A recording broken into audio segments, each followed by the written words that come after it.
Bienvenue à toutes, bienvenue à tous sur TVM, très heureux de vous accueillir. Bienvenue également à notre invité, c'est vous, Patrice Bessac, bonjour. Bonjour. Vous êtes maire de Montreuil et finalement avec vous, on va un petit peu parler sobriété énergétique parce que vous vous mobilisez pour que vos habitants puissent prendre le bus normalement. Vous avez d'ailleurs lancé une grande pétition, on va y revenir dans un instant et ce donc dans un contexte où le gouvernement nous incite, nous, citoyens, à prendre plus souvent les transports en public. En un mot, vous en pensez quoi, vous, de ce plan présenté par le gouvernement, Patrice Bessac? D'abord, il y a une question de principe auquel il faut répondre. Faut-il consommer moins d'énergie? La réponse est oui, c'est évident et pour cela, il y a le logement et ce sont en particulier les couches populaires, celles et ceux qui ont le moins d'argent, qui vivent dans des logements, passoires thermiques et moi, j'ai une déception là, c'est que le gouvernement n'annonce pas et ne finance pas le grand plan de rénovation du logement dont nous avons besoin. Je rappelle que rénover les logements, c'est économiser immédiatement 15% de notre facture énergétique. Et Bon, la là, il y a deuxième 150 millions qui sont prévus pour la rénovation énergétique. Il y a des mesures aussi qui concernent un petit peu plus directement les collectivités. On demande notamment que dans les bureaux, on ne dépasse pas les 19 degrés, mais là, il n'y a finalement rien qui est vraiment nouveau. Il y a la possibilité aussi pour les maires, Patrice Bessac, de prendre des décrets pour demander à ce que sur votre commune, par exemple, les enseignes lumineuses et les publicités soient éteintes. Est-ce que c'est quelque chose que vous envisagez de faire, ça? D'abord, pardon, les 150 millions d'euros pour la rénovation des bâtiments publics, c'est une goutte d'eau, c'est de la gnognotte, c'est rien à l'échelle du pays et des besoins de rénovation des bâtiments, alors même que ça crée de l'emploi local. Ma deuxième remarque, c'est que bien évidemment, s'agissant des enseignes lumineuses, nous allons nous positionner pour l'arrêt contrôler, réglementer de l'ensemble des enseignes lumineuses. Et d'ailleurs, s'agissant de la ville de Montreuil, nous interdirons toute possibilité d'avoir des écrans publicitaires éclairés du type, vous savez, les écrans télévisés qui sont présents dans d'autres communes. Je veux quand même faire une dernière remarque sur le plan de sobriété du gouvernement. C'est la sobriété, ça n'est pas pour tout le monde, semble-t-il. Puisque C'est-à-dire?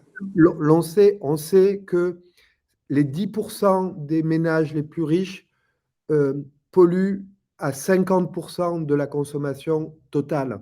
Et donc, il y a quand même un enjeu d'interdiction d'un certain nombre de pratiques. On en a parlé pour les jets qui polluent, pour un certain nombre de consommations privées qui sont des consommations extrêmement énergivores.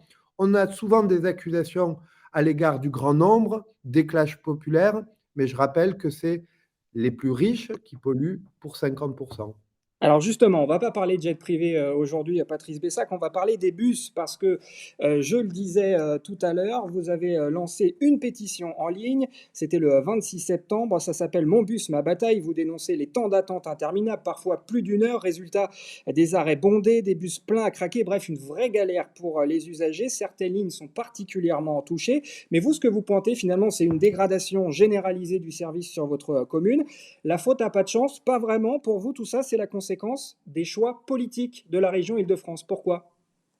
Je pense qu'il y a deux problèmes. Un problème de rémunération des métiers de base dans notre société. Je pense évidemment aux gens qui sont dans les EHPAD, je pense aux instituteurs, je pense aux infirmières et je pense aux chauffeurs de bus.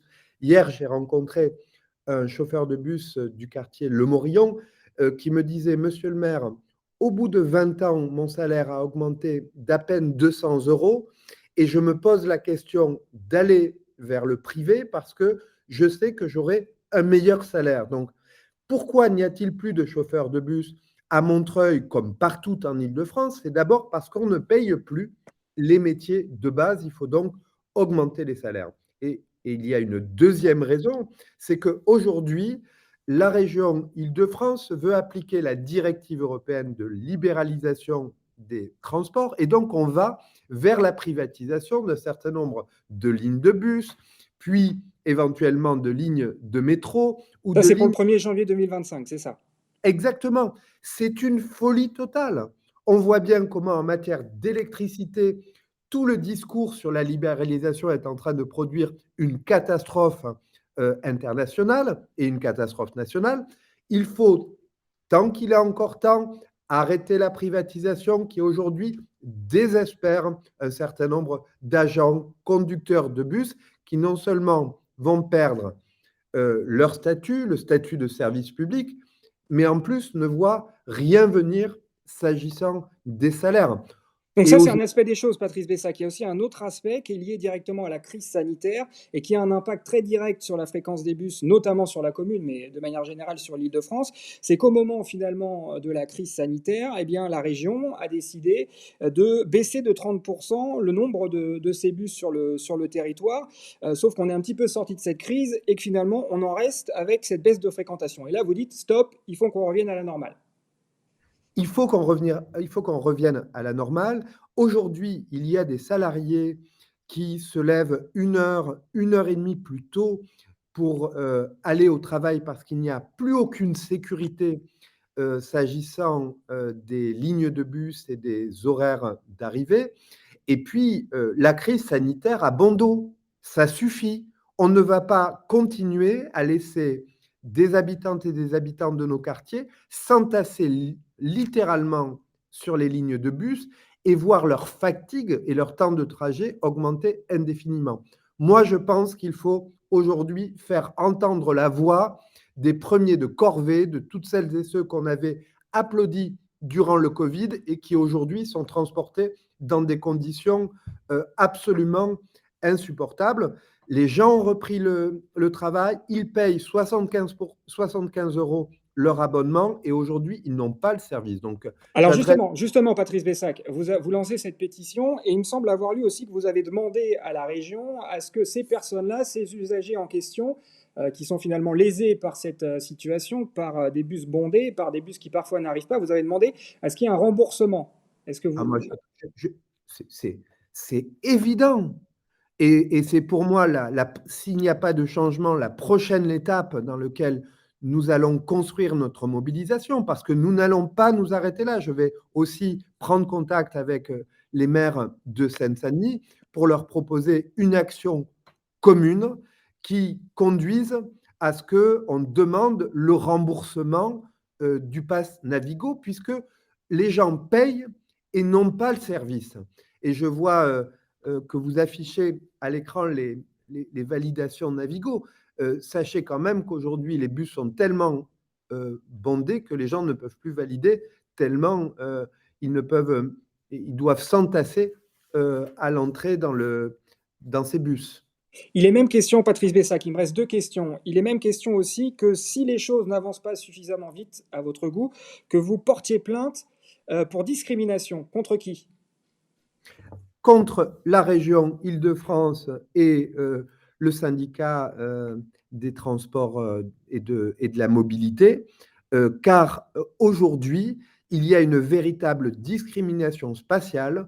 Les gens qui n'ont pas accès à un réseau de transport lourd, soit le métro ou le RER, sont pris en otage par les insuffisances de l'organisation du service public. Et donc, il est nécessaire non pas simplement qu'on annonce des primes euh, ponctuelles, mais que la région Île-de-France engage la RATP et le syndicat chargé d'organiser les transports en Île-de-France pour augmenter les salaires et recruter enfin durablement les chauffeurs dont les franciliens et les franciliennes ont besoin. Et dernière question, en quoi finalement une pétition, on a l'impression d'en voir de plus en plus souvent sur des sujets de plus en plus nombreux, en quoi une pétition c'est utile et elle va aboutir à quoi concrètement? Il faut faire entendre la voix de ceux qui n'en ont pas. Et donc, il fallait faire entendre la voix des voyageurs entassés comme des sardines dans nos bus. Aujourd'hui, c'est ce que je fais, c'est ce que nous allons faire en allant, en allant bientôt rencontrer le syndicat des transports. C'est ce que nous faisons en interpellant Valérie Pécresse. Au fond, si on ne parle pas, si on ne se révolte pas, si on ne fait pas entendre la voix des usagers des bus, rien n'avancera. Et pour l'instant, personne ne vous répond? Écoutez, Valérie Pécresse, après la mobilisation que nous avons organisée, mais aussi que d'autres ont organisée, a commencé à se rendre compte qu'il fallait qu'elle agisse et qu'elle se bouge sur l'organisation des transports. Donc il y a eu de premières déclarations. Moi, j'espère qu'il y en aura de nouvelles, car j'espère bien que la mobilisation de Montreuil fera tache d'huile et que d'autres maires vont aussi s'engager pour faire entendre la voix de leurs habitantes et de leurs habitants. Merci beaucoup, Patrice Bessac, d'avoir répondu à nos questions. Je rappelle que cette pétition est en ligne. Ça s'appelle monbusmabataille.fr. Vous y trouverez aussi les horaires des bus en temps réel. Voilà, pour vous informer, pour vous rendre compte aussi des difficultés qui peuvent exister sur le réseau de bus au niveau local. Merci, Patrice Bessac, d'avoir Merci à vous. répondu à nos questions. Merci à tous de nous avoir suivis. On vous dit évidemment à très vite sur TVM. Salut.